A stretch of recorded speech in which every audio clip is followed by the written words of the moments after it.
Hello guys, my name is Sergey and today we will talk about the new game Chromosome Evil 2, which was developed by the studio 16-bit Nights, of which I am a programmer. I will tell you a few words about how it works and how we made it. The first thing I would like to say is that the game is made on our custom engine, which is based on the SDL2 library. The game is not the first. We have previously tested the engine on the original game Chromosome Evil, and now we see a more improved engine. The game greets us with the main menu, which is designed as a 3-layer parallax decorated with effects in the form of lightning. Lightning was generated using a very simple algorithm, which I can describe in another video if you are interested. Sometimes we use ordinary pictures with elementary fading, after which the plot begins, which is designed as a set of the same parallaxes, only more complex and with some animation with some interactivity.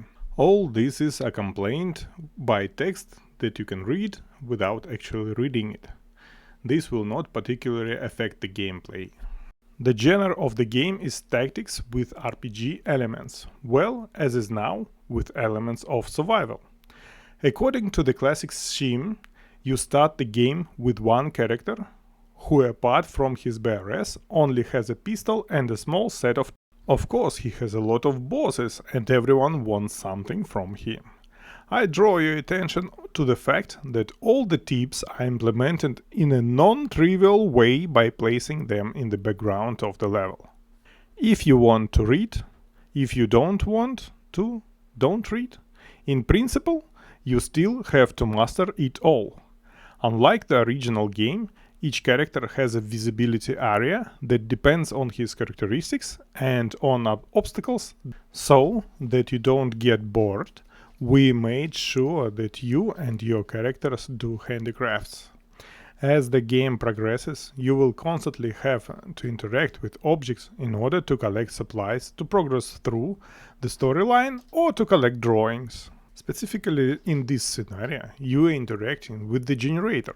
Generator will turn on electricity throughout the mission, after which other objects will be activated, including some visual effects.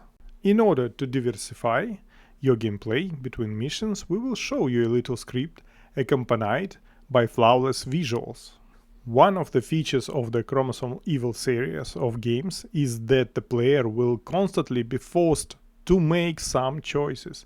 It will influence both a specific situation and, in principle, the entire passage of the game.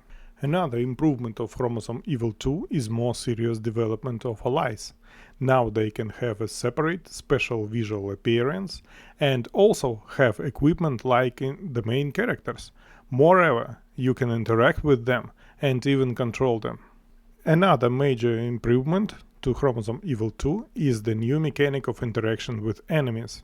Now they can lose limbs and even heads, which is instant death. You can also apply additional effects to them, such as shock, stun or knockback, for example. We also complicated the mechanics of collecting supplies.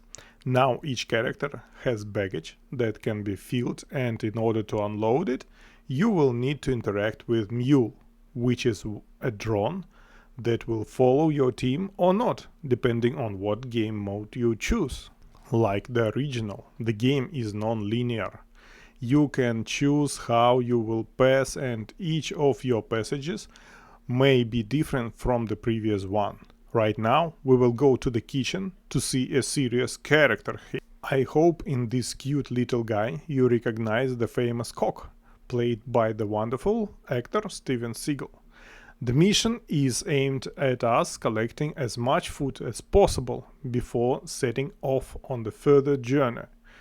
But in order not to become as plump as our cameo, we will move on. As I already said, you will encounter a variety of objects. For example, this object will give you visibility in a previously inaccessible area to see how your charges are gathering. And this object will make your barricades almost invincible. They will shock not only you, but also your enemies. Well, so that you don't get bored, In addition to supplies and other interesting things, these tentacles will entertain you. It is up to you to kill them or run away. If you didn't screw yourself and covered the retreat of the main group of survivors, then you will be given control of guards, with whom you can evacuate. In the next mission, part of the squad will join you, so that you can start your car and evacuate from this base. They will cover your rear. Also, the purpose of this mission will be to show you an active pause mode. Those who played the original game remember that this function was available after upgrading the car, but now it is available from the very beginning. Well, at the end of this mission, everyone you bring out will continue the game with you. I showed you almost the entire first part of the game and the mechanics that will added to it in Chromosome Evil 2. In the next video, I will show you other mechanics that we added to the game. This includes moving around the map and new menus, new functions such as workshop, repair, training, treatment, and so on. There are a lot of new mechanics in the game, and I cannot put them all in one video. If you are interested in any points from the game that you want me to reveal in more detail, please write in the comments. I also look forward to your like and subscription. Well, you know what to do. Thank you for watching.